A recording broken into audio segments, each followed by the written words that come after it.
Hey everyone, Rosario here, and welcome to Modern Finance. I'm really excited because today I got to talk to the one and the only Meet Kevin. Of course, he's not yet governor of California, but he did talk to me about life, real estate investing, investing in stocks, and everything in between.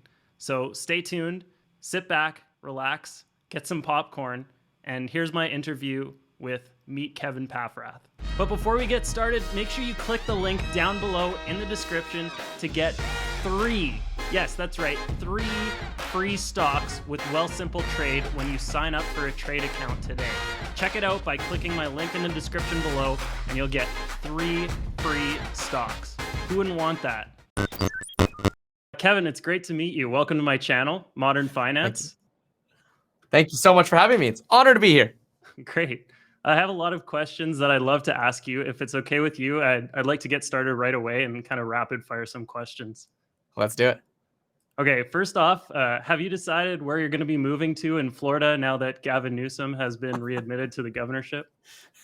This is a debate Lauren and I have had forever. I have looked at Aventura, Miami, Tampa. We would love to live on the beach, but the humidity is not something Lauren's okay with. Hurricanes we can deal with. I grew up with those. They come and go. They turn into like community events, unless there's devastation, of course, but the smaller hurricanes aren't that bad. We've looked at Vegas. We just actually visited Summerlin, for example. Beautiful, but I think we're going to stay in California and keep fighting. That's good. I'm glad to hear that. All jokes aside, well, my wife and I actually live in Vancouver, which is kind of like the California of Canada, so we're kind of in a similar boat. Nice. All jokes aside, yeah. Lauren's half Canadian, and really? Her dad's Canadian, so you probably know him because everybody knows everyone in Canada. Yeah, everyone. His name's Bill. You know him, right? Oh yeah, Bill. Yeah, of course. Anyways, all jokes aside, you mentioned that you're a longtime card-carrying Democrat. What principles do you hold that you find in common with the Democratic Party of 2021? I think the Democratic Party of 2021 has turned into something that's not exactly what I feel like I subscribe to. It's evolved in many ways that I think small and keep existing politicians in office without actually getting big change done. So look, I'm a big fan of principles like very socially liberal. I'm for folks, having individual choice on a lot of things. But look, one thing that I personally believe is more progressive than it is right is paying people to go to a school system, like a future school system, where you teach them financial education, you teach them how to build wealth and how to have a career, and then let people get a job and actually go make money. And I think that is a much more progressive and effective idea than, let's say, a higher minimum wage. And that's not to say we shouldn't have a minimum wage. I'm just saying, like, whatever it is now, fine. That's not solving the problem, though. Us continually trying to bump the minimum wage, it doesn't solve the problem. It's the concept of give a man a fish, you feed him for a day. Teach a man to fish, you feed him for a lifetime, right? And so I think that's what our schools are failing to do. I mean, if you're an adult right now, 25, 35, 45, how are you supposed to get a career? If you're working minimum wage, let's say you've got children to take care of, where are you going to get the time and who's going to invest in you and give you the opportunity to kind of have a fresh start? I think that's government's responsibility. Absolutely. Like, financial education is so key. And I see it in so many of my friends, even it's just something that people aren't taught in school, even up here in Canada. And I mean, I didn't really learn a lot about finance until I did an MBA. And I don't think people should have to do an MBA to learn basics about investing and understanding how to, grow your wealth over time. It's something that everyone should be learning from a young age, I think.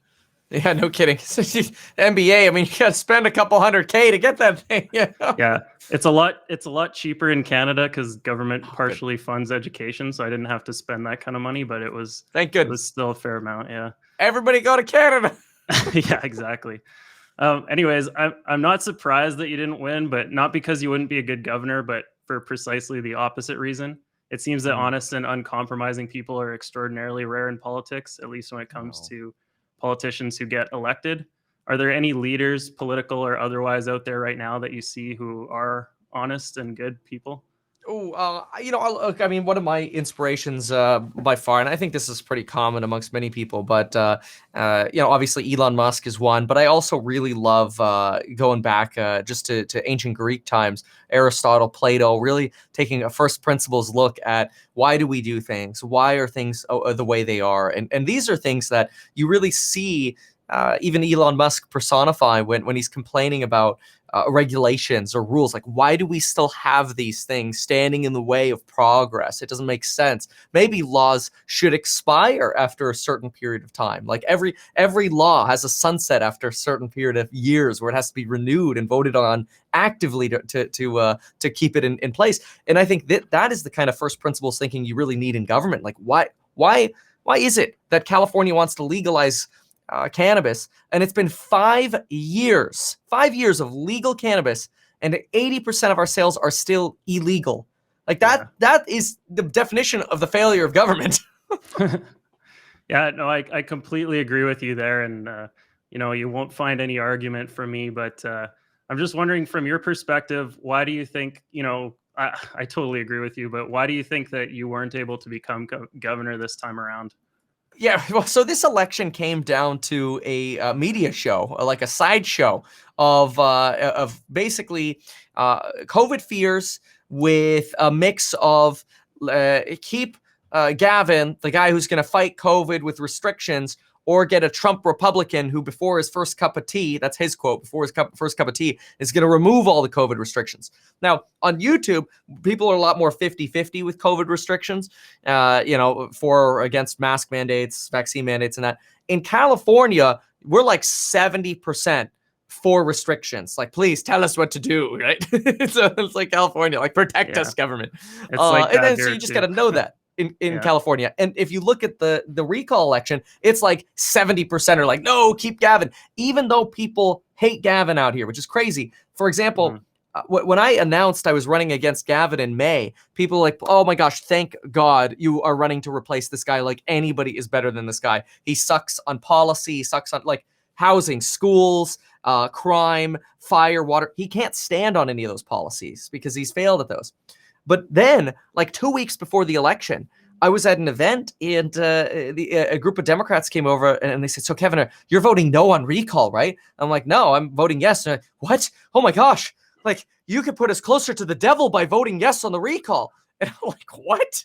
That's not the choice here. This isn't like devil or not devil here. But that's what it turned into. Yeah, they really made it seem like that with some of the campaign ads and the attack ads that they came out with. That's really unfortunate that it came down to that. I wish elections would be decided on principles instead of, policy. Yeah.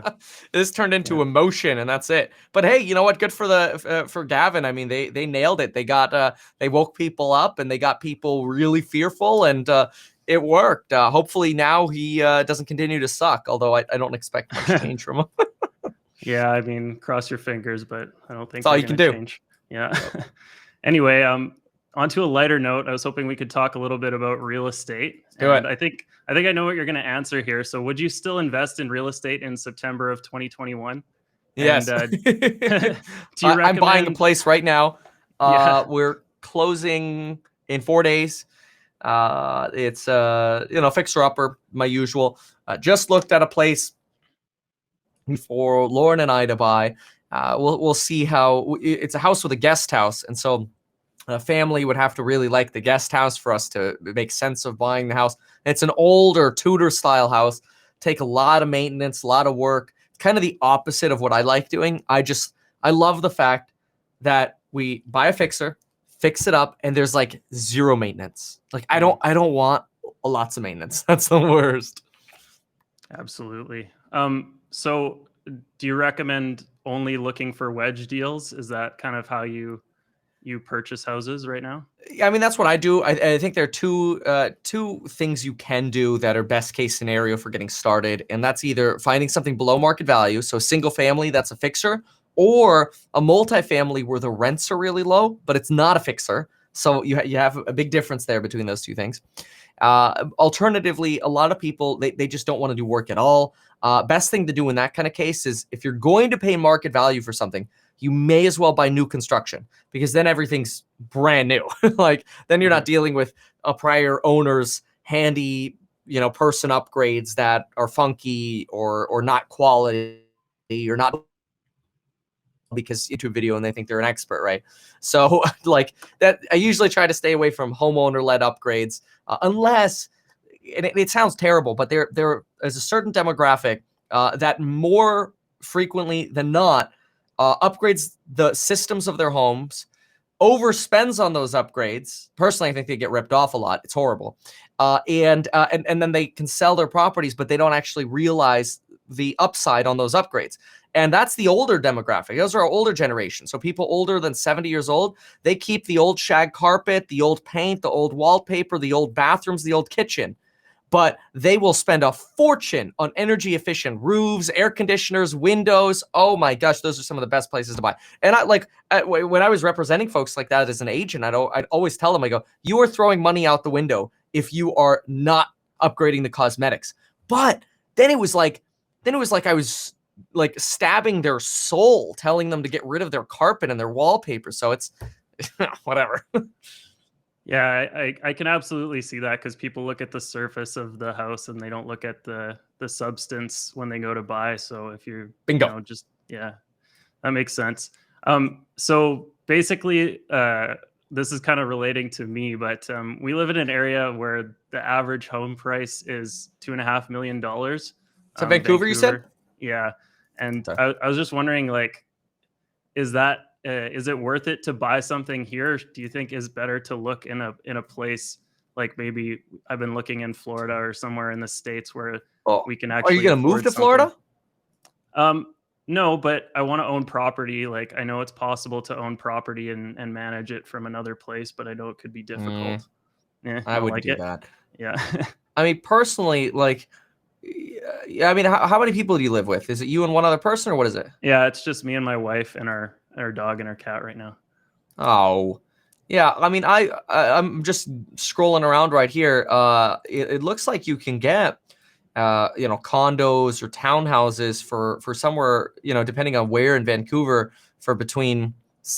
Here's one for 575. I don't know if that's a great spot, but anywhere between 575 and like 900K. I would probably start with something like that. And start building equity that way by just getting in. I don't think you have to start with like that forever home. And the beautiful thing is, when you start smaller with, like, let's say you started with a 2-in-1.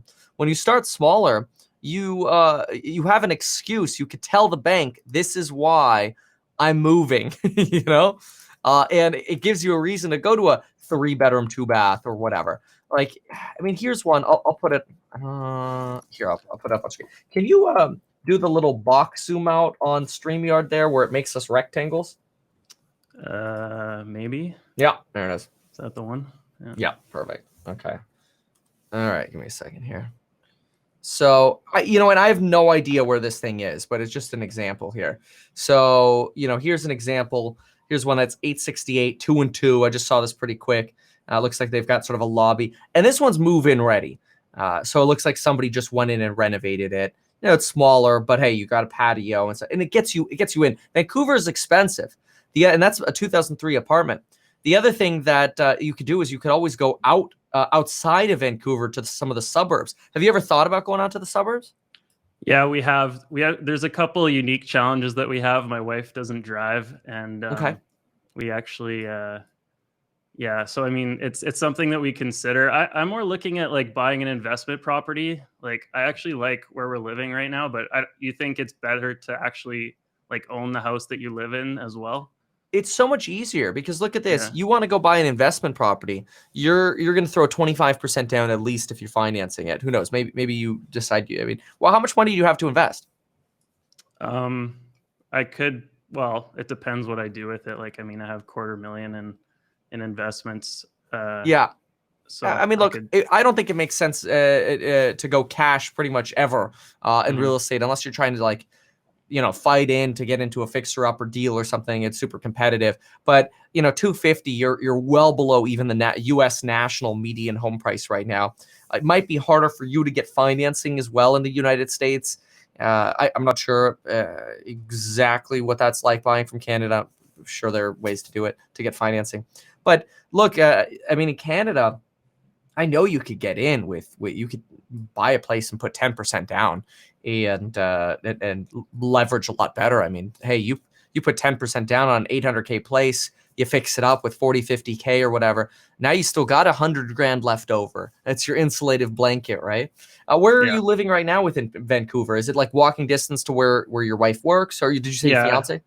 My wife. Yeah, we just live in an apartment. Or it's a condo that we rent, and it's Okay. downtown, that high up. It's, I've lived in condos for a few years now, and I like it. But I think How much? owning would be good. How much am I paying a month? You don't want to Yeah. know.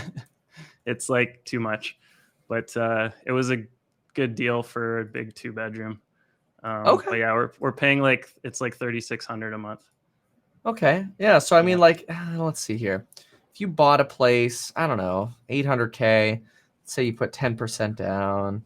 Let's go with Yeah, like a that's the other 3.5. thing, is like we can't buy anything over 800K, or like 1 million is the threshold in Canada. If you go over a million, you have to put 20% down Hmm. automatically. Well, yeah, So you don't need to start that high anyway. yeah, You're not. I don't think you really want to.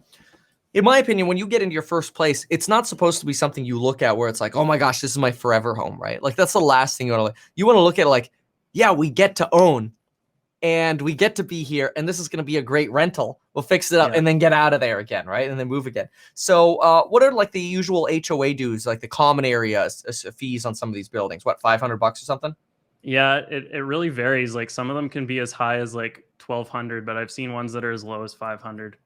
Okay, I'll go a little higher just to go with it. So if I go with and then what about property taxes? Are you usually like 1% or something out there They're in Canada? actually, yeah, they're quite low here in Vancouver. We have the lowest property tax in the country. I don't know what it is compared to the US, but I think it's around 1% or something, maybe half Okay, a okay, percent. perfect. Yeah.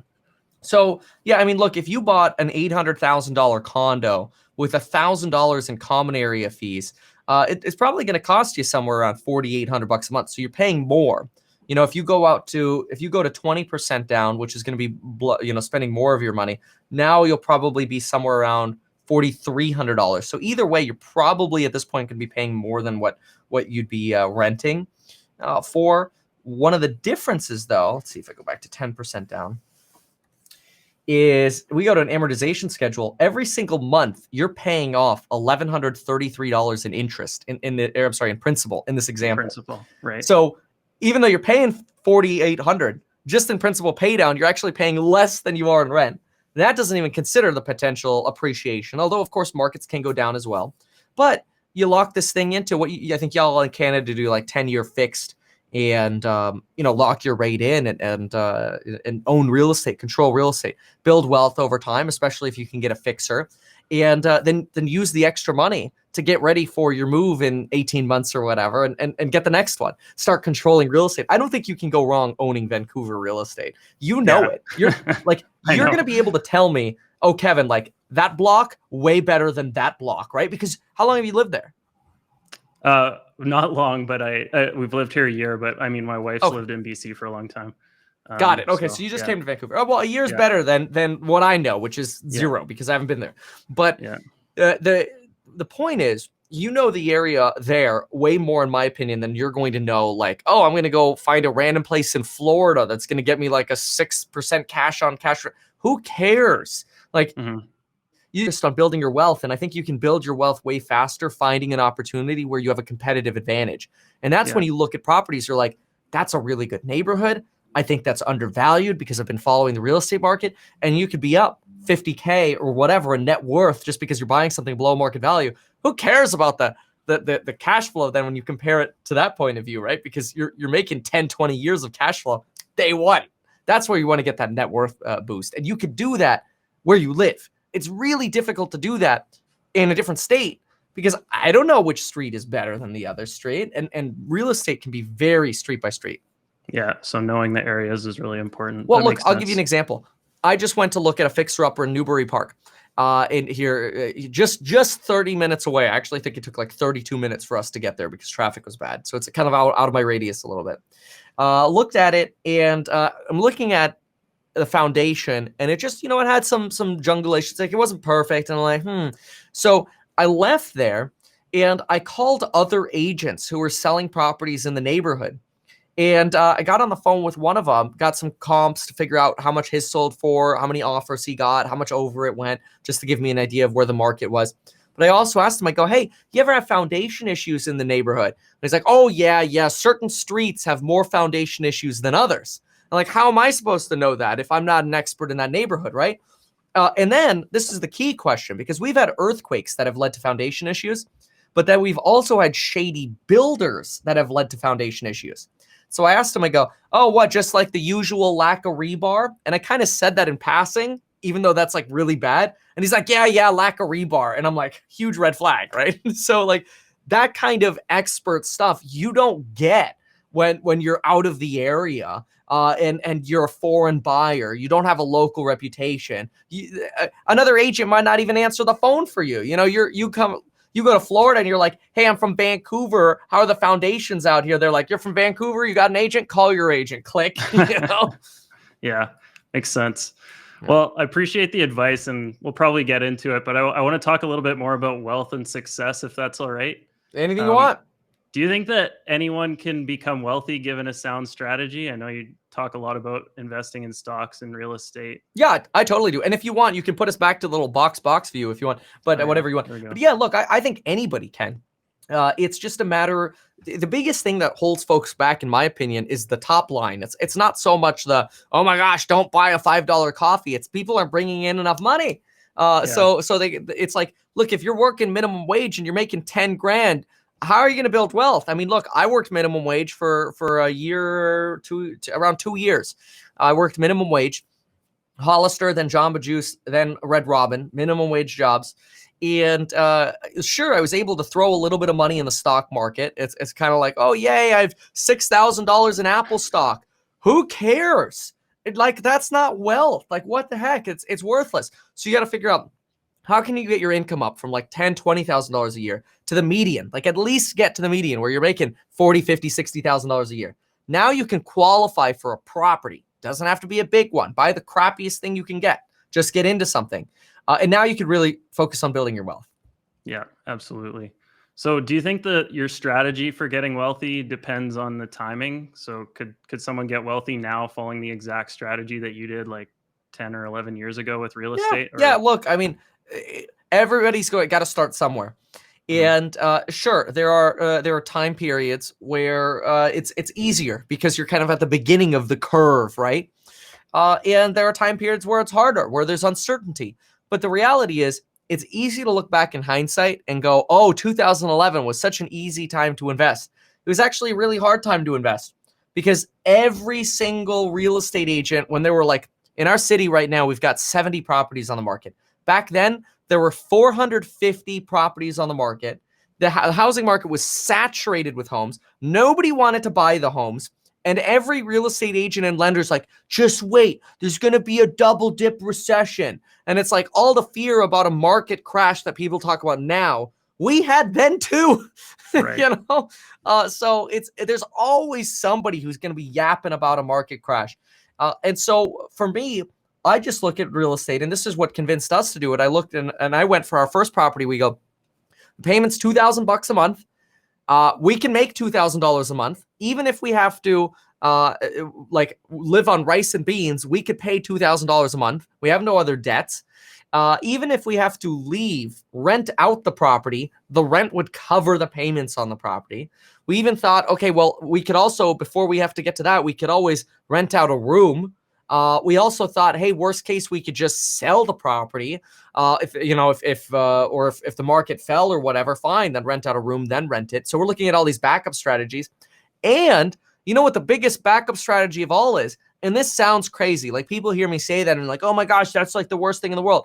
That's called taking risk, is what it is. That's the way capitalism works. But the reality is, if you have nothing and you're just getting started, and you took a risk on something like we did on our first house, and everything went wrong, okay? We couldn't get a tenant, or we got a tenant and we sucked, and we had to, like, they sandbagged us and they didn't pay us, and we couldn't make the payment.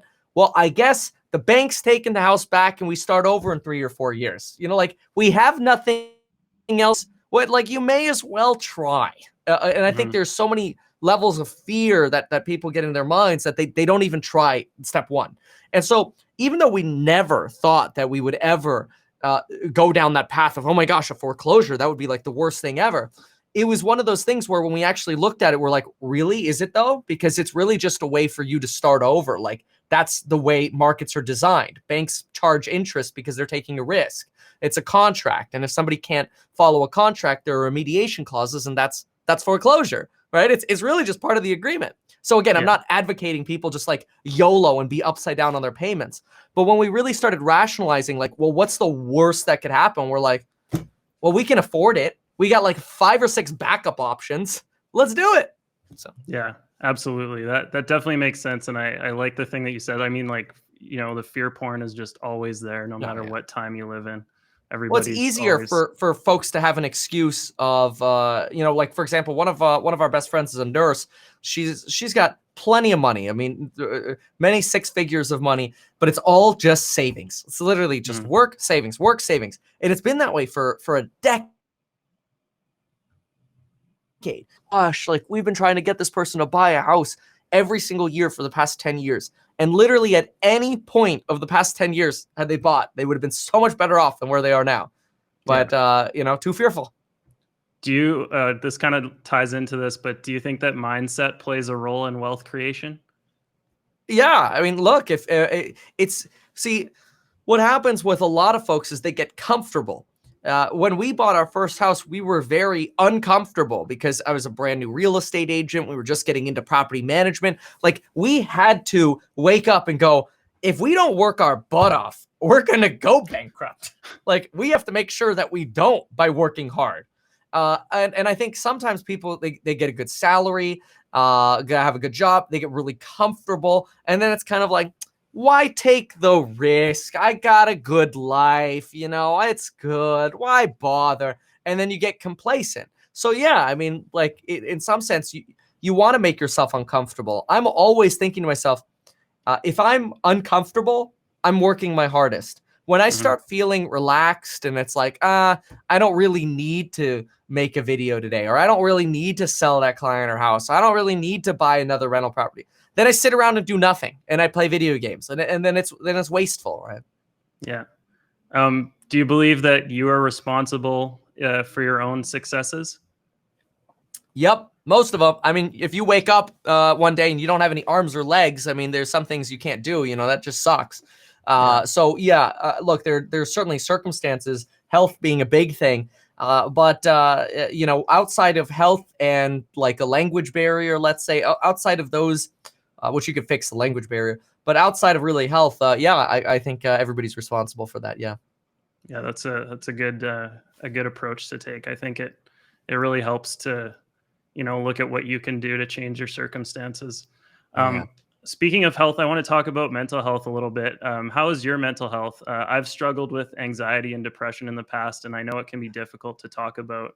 What do you do to stay positive? Yeah, I don't know. I've had a lot of anxiety.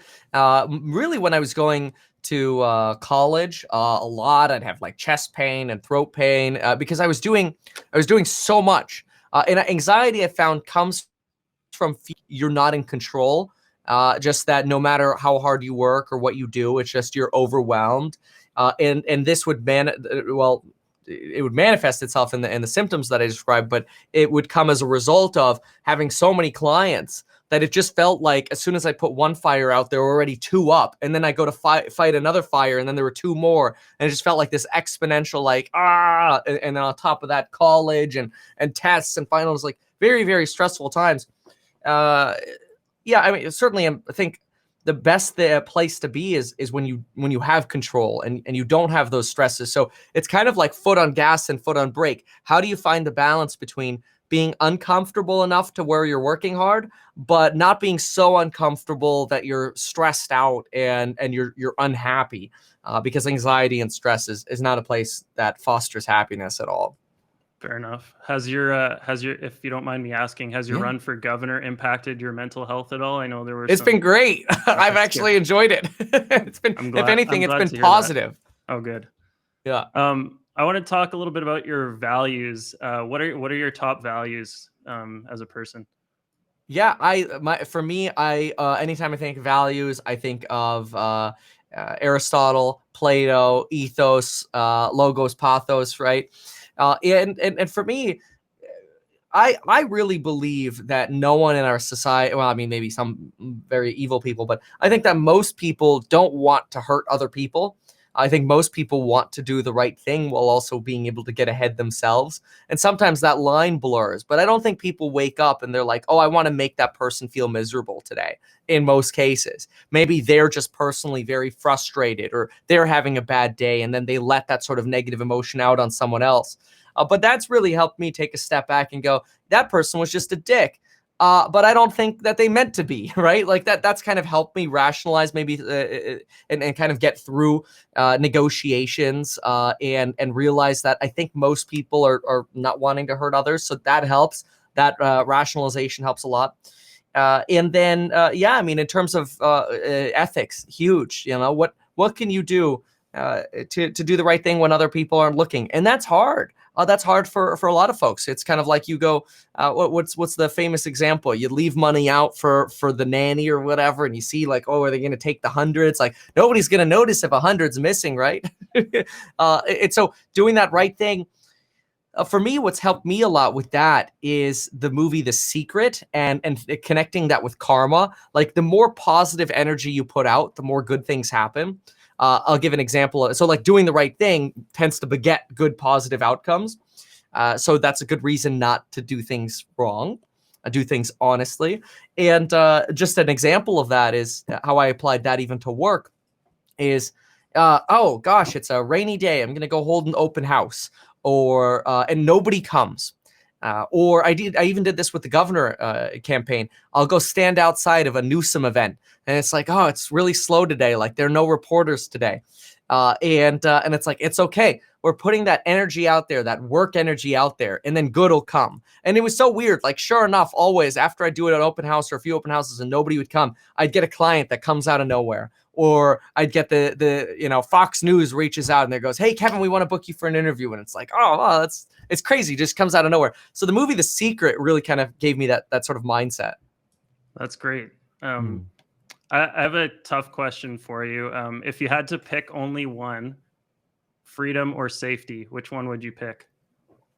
Oh well, yeah. I mean, that's I'm a big fan of leave everyone alone. So I'm a big freedom person. And I think freedom almost becomes a marketplace, right?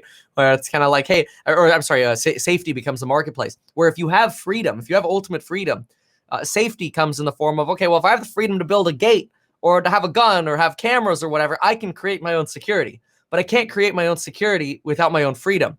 Now I'm relying on somebody else to provide my security when I don't have freedoms. So I definitely lean more towards the freedom side, much more. Yeah, absolutely. I appreciate that. I mean, I'm kind of the same way, but it's hard to know sometimes these days with people because I think there's a lot of fear and people are willing to trade a lot of their freedom for for safety right now and in different Sure. Well, circumstances. And and it's safety is expensive too, right? yeah, So it comes down to an economic thing. I mean, not everybody can afford training to have a weapon and actually be capable of using it. Not everybody can afford security systems or security guards if they go somewhere or whatever, right? yeah, absolutely. Um, anyways, I wanted to talk. I couldn't have Meet Kevin on my channel without talking a little bit about stocks and Yes. Tesla Okay. specifically. So I know that Tesla is one of your biggest investments, and that you've invested in several EV and solar companies. So do you have a price target right now for Tesla for 2022, 2023 onward? Yeah, I mean, I really think that. So I'll work backwards. I think like a bear case for Tesla. It should be more of a base case really, because bear case is like going bankrupt, but Tesla's not going to go bankrupt. So I think Tesla's an $1,800 stock by 2025 at minimum is my belief. It could be as stretchy as 3,000 by 2025. But that's a more than a double from now. That's a 2.5x from now, which is phenomenal. I mean, that's what, a 16, 17% annual compounded rate of return. It's great. I do think, though, the next year and a half, as we get through these supply shortage issues, we could see a lot more sideways trading. And that's why I'm trying to stay away from call options. Like, I'll do YOLOs because they're fun. Like the 30-day, 45-day expiration. Hey, it's kind of like playing roulette, like gambling without gambling, right? It's still gambling. That's fun, but it's not investing. So I stay away from investment for investing purposes. I'm staying away from call options. Volatility is just falling too much. The theta case is too much. Pricing on options just sucking for owning them. So for investing purposes, I'd much rather sell options. So I actually have sold puts and sold calls on Tesla now, something that I never used to do because we were much more in this zone of Tesla having these crazy runs. But for the last 8 months, it's all been sideways. So I've been much more into capitalizing on that sideways trading with sold contracts. Yeah. So if you're selling a call and selling a put at the same time, that basically gives you is that called a straddle, where it kind of sits in the middle? Well, what I like, the reason I do them, and I'm going to separate the answers there. The way I set them up is I generally don't sell a call and sell a put at the same time. Oh, okay. I sell puts when the market's in the toilet. So the last time I sold puts on Tesla was like 650. It was a pretty red day. And that's when I get the best pricing, because people are trying to buy puts to capitalize on the fact that the stock is trending down. And that's when I get paid the most premium for selling puts. When it's trending up, everybody's going into these YOLO call options. And so they're paying a premium for these calls. So I sell the calls. So different time frames. So no. So you're basically doing it to make the difference on the spread when you buy or sell the put. It's not actually because you want to short Tesla. No. Yeah, well, exactly. So when I'm selling a put, what I'm doing is I'm promising to somebody that I will buy Tesla at a certain price. So I'll look at my Tesla one really quick. And I'd be more than happy to do that. But I farm a credit in the meantime. Anytime you're selling contracts, you're taking credits. And so it's a good way, in my opinion, of reducing your cost basis on your actual shares. So I'll give an example here. Where's my Tesla? Okay, here it is. So Tesla, I sold a September 16th, 2022 put. And that was a 620 put. Oh, wow, 620. 620 put that I sold on July 27th. I got $106,000 for agreeing to buy Tesla at 620 next September. It's like somebody really just paid me $100,000 to promise them that I'll pay 620 for Tesla in a year from now. That was probably Michael Burry, I guess. Probably. Yeah, no kidding. So yeah, and I could get rid of that contract right now for with up to and not hold it to expiration. Now, unfortunately, though, I also have some call options that are not so great. So I'll give an example here. Here's a Tesla $650 call option that I have for January 2023. Even though Tesla's trading for $760 right now, I bought that option in April, and volatility has come down so much that the pricing on that has lost 23%. So I'm down $70,000 on that option, even though it's in the money, just because the contract value has plummeted because the market has had much less volatility. So that's the danger of stocks when they're trading sideways and volatility comes down, is call options get screwed. Right. Makes sense.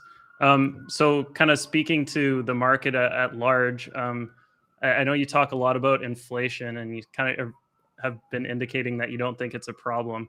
I'm surprised because 25% of money that ever existed was created in 2020, and a lot of it went to consumers to spend through the stimulus checks, which you covered pretty well. Obviously, we've seen a fair amount of inflation this year, but do you think that the CPI is going to inflect downward or perhaps even go negative in the coming months? Yep, absolutely. Whether it's going negative, I'm assuming you can still hear me because I know you disappeared. Yeah, I can still hear you. My camera. Okay, perfect. I'll just switch. So I'll answer. Yeah, look, I believe that inflation is going to inflect downwards. It might inflect downwards later than I thought. I was really thinking that in our October, November CPI releases, which represent September, October, we would see a sharper decline, get into like that 4.5%, maybe even under 4%. We might not see that until the beginning of next year. So inflation stayed around longer. But I really believe if it weren't for all this money printing that we did, we would have had a massive deflationary shock because people spent way less money and would have spent a whole lot less money if it had not been for the stimulus programs. We would have had massive deflation, and that would have been very bad for debtors. That could have been a worst case scenario because say we had 2% deflation throughout this crash or this pandemic. And now all of a sudden people are like, oh my gosh, well, I'm not going to buy real estate because, my debt becomes more expensive with deflation. That would be very bad.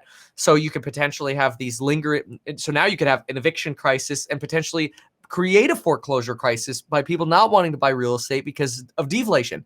People buy real estate as an inflationary hedge. Deflation would have hurt cryptocurrencies. Deflation would have I suppose it would have made some technology products cheaper to buy, but it would probably we would still have the same crazy supply shortages that we would have. But I think there'd be some larger macro issues that we would have with deflation. People would be incentivized not to spend, and it would really slow the economy down more, which that is the real problem. So we slow our economy down, and now people don't get jobs anymore. Now you get a pandemic where a bunch of people lose their jobs and they don't get rehired. Now you potentially sit in what turns into a decades-long recession caused by deflation. So I think the money printing was almost absolutely necessary. Makes sense.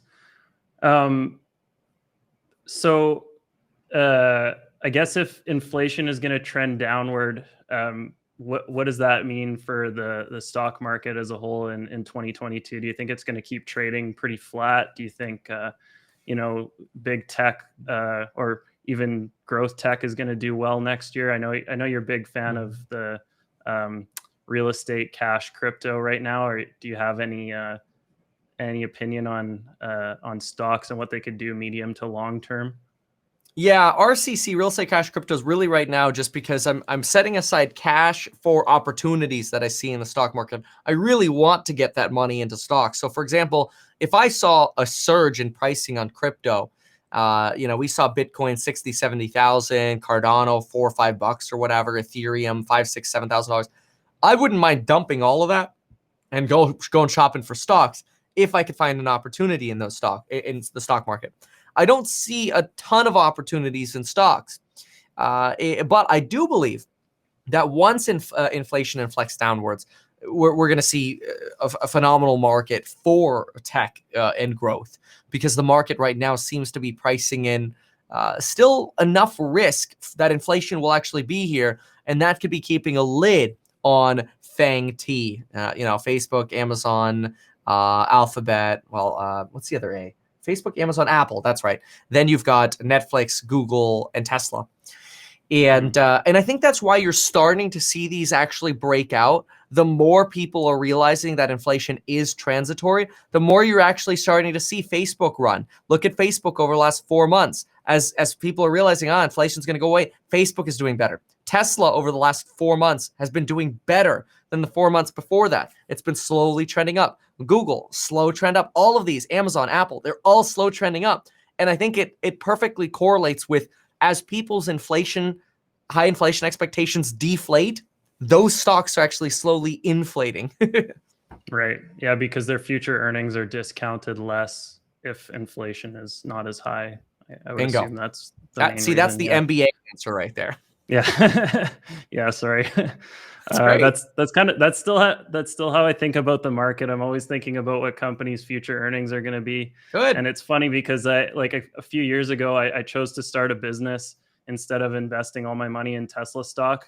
I bought a couple Teslas and I started a rideshare company, and we're still operating in Western Canada here.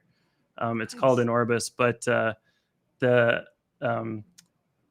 I had predicted exactly what Tesla's manufacturing output would be by 2022 and 2021. I got the numbers bang on back in, I think it was 2018, but nice. I didn't realize that, that's just really the start of their the inflection point of EV adoption. So my price target for Tesla for these last couple of years was way below what they were actually able to hit, because I think people see that EVs are going to transition and become even more mainstream, and Tesla's So in other market words, is only going to skyrocket.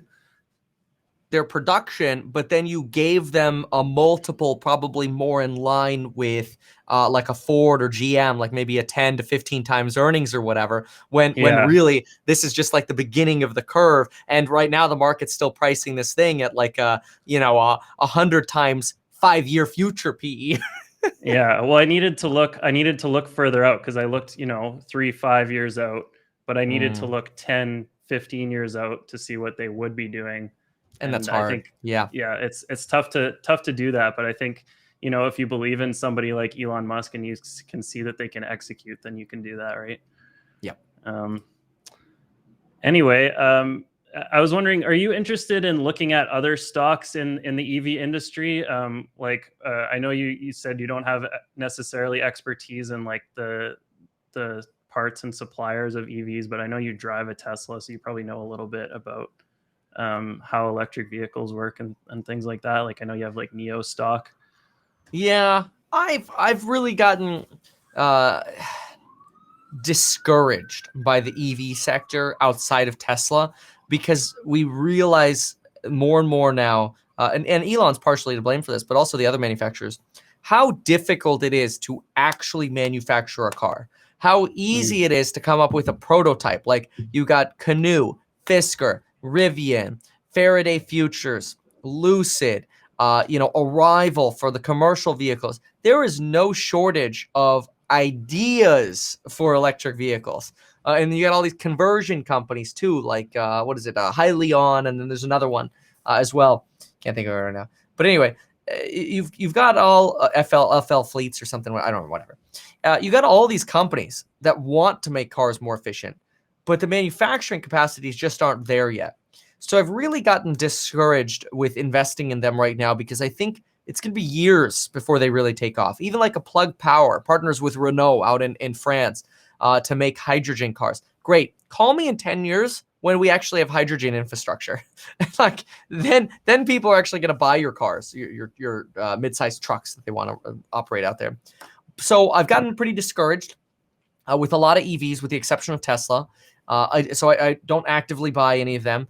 I would consider getting into maybe like a MP Material is probably the furthest I've gone into like a material supplier. So, batteries make me interested, but I hate commodities. That's probably what's kept me from pulling the trigger on MP Material. But they are one of the few US-based rare earth mineral mining facilities.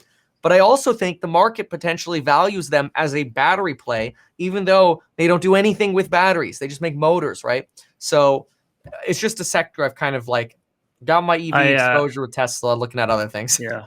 I asked because I have selfish motives. So there's this company called Xro that I've been investing in, and I've been following them for a while. I've done a couple of videos on them, and they're building a technology called a coil driver. They have a whole bunch of patents on it. And what's it called? They actually Xro, EXRO. They trade on the Toronto Stock Exchange, so I don't. They're going to be on the Nasdaq probably in the coming months. Sure. Okay. But they're like they have this technology called a coil driver, which can greatly increase the range of EVs and efficiency at different speeds. So it's something that's like not a direct EV play, but it's a technology that is likely going to go into a lot of cars. They have a lot of partnerships. They're not actually selling right now. They don't have revenue, so I guess it's a bit early play. But I think it could be one of those stocks that actually like launches at some point once they if they get sales going quickly. Yeah, I agree with that. Sometimes you can get in these so early that your risk is so limited. For me, I'm often looking for companies to buy the tech and then reorder the tech. Like I want to see like let's say a GM, and then they're like, okay, we buy this tech. Oh my gosh, it's amazing. Like we're putting this into all of our bolts, and then we're going to put it into the other, right? And unfortunately, at that point, sometimes these companies start getting expensive. But Isn't that what until happened they've with like actually, Nikola though? They made that partnership with GM and then they didn't like they well, couldn't and that produce here's the anything. thing, that's what Yeah. drives me the most nuts, and that's where I Yeah. wanted to go is there is no shortage of big companies that will say they'll pre-order or partner Right. with these smaller companies because it costs the big companies nothing. The big companies usually get free money because what the little companies want, that here, like going back to first principles, little companies raise or sell stock to raise capital to make their idea work. The easiest way to have the reputation of a massive company that survived bestow some of their reputation on the little company. Then the stock price goes up, little company can raise capital, little company can try to make their product work. So it's kind of, in my opinion, like, and I'm not saying this is about any particular company, it's just the way the game works. It's kind of like the little companies have an idea. They don't really have a product yet, but they're trying to get so much reputation and clout from endorsements, basically, that those endorsements lead to the money coming in that lead to the product actually working. So it's like this weird, like, reverse of how things should work, right? It's like the product should exist first, and then you should get endorsements. Yeah. But that's it's, as That's long as you why know that in the market, it's yeah. good. Hmm. That's why I like Xro because they actually already have the technology. It's Good. just a matter of scale. Like obviously, Elon says this is the hardest, so scaling the manufacturing. But I think they're working on Yes. that. So something to That's check out. something to look into. That's exciting. So Yeah, thank you for bringing that up. So that coil driver technology, yeah, I'm looking at it. They got energy storage system as well. So those are two huge markets right there. So very they're interesting. they're big markets. Um, Talking a little bit more about Tesla, do you think do you factor in like the Tesla network and their self-driving technology at all into your valuation? Yeah, I mean, not beyond revenue for selling full self-driving upgrades. So like robotaxi stuff like that, it's way too early to value that stuff in. If Hmm. and if I can value Tesla at a great deal at $700 without having to include semi trucks and robo taxis and that crap, then all that stuff is just extra margin of safety for me. Yeah, it's just gravy. That makes sense. Yeah, bingo. Um, what do you think is better to do with 100K right now? And this is really easy. Start a business, grow your existing business, invest in real estate, or put it in the stock market. Maybe it's not so easy. Yeah. Yeah, no. It depends what the business idea is.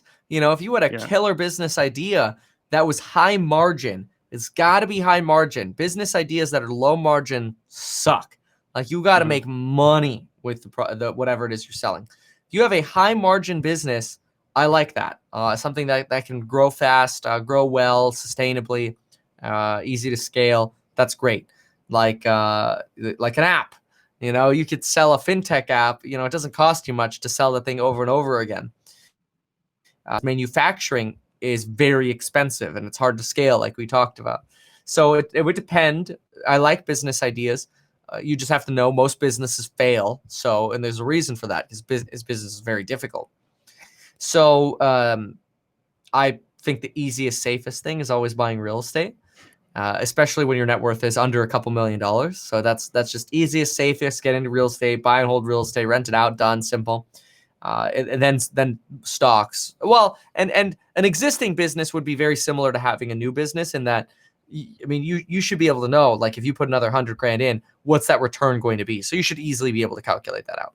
Yeah. Yeah. I mean, it's funny for me because I've done both of the other ones. I've started a company. I've started multiple companies, and I bought lots of stocks and crypto and stuff. But I'm terrified of buying real estate for some reason. I don't know why that is. I got to get over that hump.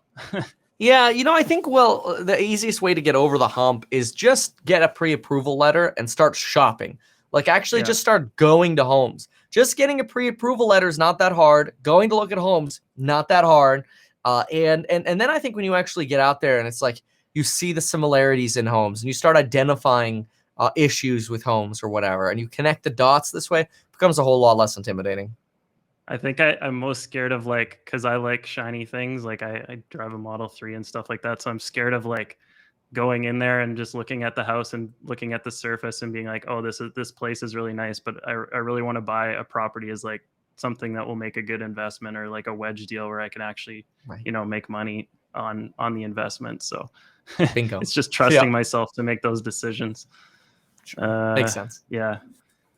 Um, so I guess back to investing. Why don't you invest in the stock market as a whole, like VOO, or just a broad index Boring. fund? Boring, just not fun.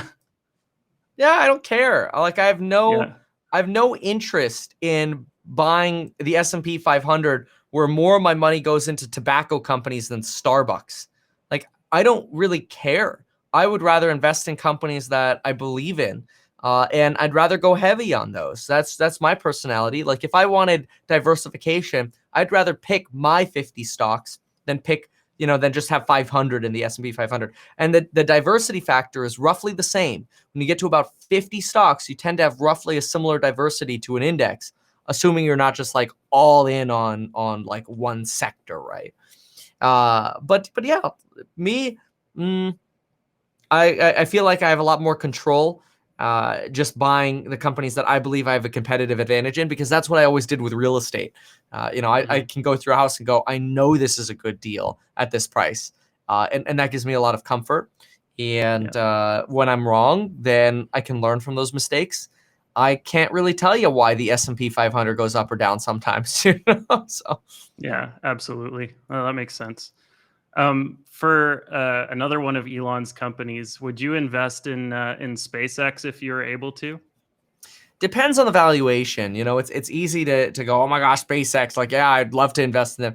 But sometimes the valuations of these companies are just totally kooky. And then they come Right. out onto the market and they come out with such fanfare. Everybody wants to be in it. But then we take a step back and we're like, wait a minute, is this really worth $200 billion or whatever it is? Like, I don't know what SpaceX's value is. And then you look at the potential profits and it's like, wait a minute, we're not actually making money yet for SpaceX. Or how much are we actually making? How many times revenue we're paying? Can I get a better deal just owning Tesla, right? So I'm generally not too jump up and downy about buying private equity unless it's like really early. Mm-hmm.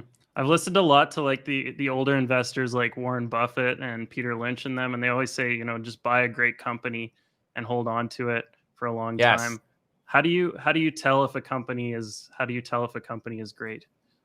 Well, I think using the product is the best solution, because Mm-hmm. the more you use a product, it's kind of like the more you live in a neighborhood. The more you know if the neighborhood's starting to deteriorate, or are there problems with houses in the neighborhood. The more you know, it's like, wow, Apple's new iPhone sucks. It's like, wow, this is decaying. Like it's supposed to be getting better, but it's getting worse. Oh, the customer service of a brand is going down, or the Tesla updates that used to be good are no longer good. See, like I still see the opposite with Tesla. My Tesla, when I first bought it, was a piece of crap. I thought I bought a lemon. The thing would shut down for minutes at a time. I would have to they literally told me on the phone, walk away from the car about 100 yards, wait there for 5 minutes and walk back and the car will have reset and you should be able to drive it again. Like that's the kind of crap I had to deal with then, right? So now I don't have those problems anymore. Those things have gotten better. So I want to be in Yeah. that trajectory. And so when I see Yeah. things go downhill, I know that. And I enjoy that. Speaking of your Tesla, would you buy another Tesla for your family? I know you have an original Roadster and a Model X. You gonna buy a Yeah, I Cybertruck? mean, yeah, uh, maybe. Like we really need a Sprinter at this point because we've got too many Yeah. people that we got to bring around. And so if they had a Yeah. big car, I'd hands down buy a big car Tesla. But yeah, I love the Mhm. brand. If I didn't own a Tesla today, I would just get the cheapest one, like a cheap Model 3 or something. I wouldn't pay for the faster. I wouldn't pay for really any upgrades. Yeah, makes sense. It's, better to put your money into things that grow in value over time, like maybe buy some Tesla stock instead of buying a Tesla. Bingo. Yeah. What about you mentioned the iPhone? What do you think? Any thoughts on the iPhone 13? It looked like they replayed the 20 commercial, so it kind of feels like Yeah. the same as the 12. I Yeah, didn't look exactly. into all the upgrades, so maybe I'm jaded, but we'll see. I mean, I'll get it. because I'm on that iPhone upgrade plan. I just get the Yeah. new phone every year, and we'll see. I mean, who knows? Maybe it'll be better in person than the showcase was for it. Well, Kevin, I think we're running out of time. I really enjoyed the interview, but I wanted to ask you, what has been your favorite part of this interview? Oh, well, look, I love your questions, especially the challenging ones. Like, hey, what should you do? Business or real estate or stocks, right? These are fun. These are questions that I don't always think to talk about. So I love it. Hard questions are the best because, let you go through a thought process. So thank you for that. Yeah, thanks so much for joining, Kevin. I'm looking forward to your continued success and for whatever comes next on your channel. That's awesome, man. Hey, thank you so much for having me. We'll see you next time.